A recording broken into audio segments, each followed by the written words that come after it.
电视剧《细说台湾》即出来到台南，要来制作以四昆生龙山寺清水祖师的民间传奇故事改编而成的电视剧。5日即天，剧组伫四昆生龙山寺庙前举行隆重的开镜典礼，邀请市长黄伟哲、龙山寺主委吴志祥、议员蔡淑慧、林美燕、吕维应、李启维、罗坤福，以及西来安董事长詹正义、副党林子云等有奖代表、地方士绅等，做伙来开镜，有祝电视剧收视长虹。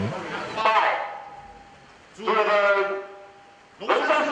祥和鼎盛，祥乐满天下。2拜，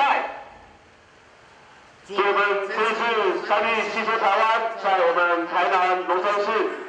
我们来拍摄期间顺利平安，能够把它完成。3拜，也祝我们这一档四昆生分明，收视长虹。而且非常感谢咱三立细说台湾所有的剧组团队来台南咱的龙山寺来拍摄《四昆生风云》。我想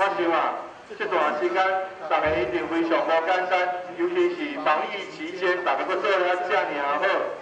实际上，台人是6都之中确诊数最少，家庭的天数最多。所以各位来这边拍摄一定是安安全全、健健康康。我们要祝福，除了今天开境大吉之外，咱接下来的拍摄期间一切顺利。另外，咱9月6日四昆生风云开始播出，能够收视长虹。咱的祝福，看到没有？咱的关庙关庙清水寺，咱的成龙路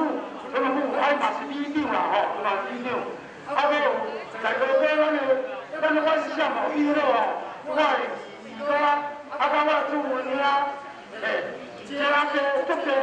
一个好朋友，咱的最重要咱的在地咱的里长，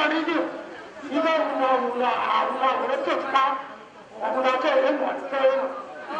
今仔日呢，咱这个面的上重要就是讲，从咱的做咱的生意呢，来从精神的精神来把伊撩出来，嘛感谢咱的三立电视台，来咱昆生拍这个片这段时间咱的统筹啦咱的制作人，咱的工作人员，你辛苦。清水祖师是四昆生当地上重要的宗教信仰，有真侪传说。这次由龙山寺主委吴志祥为首，率领昆生在地囡仔、文史学者，甲三立电视台细说台湾，共同将昆生的乡野传奇改编，希望会当将四昆生清水祖师的传说广为流传。台南新闻张硕伟采访报道。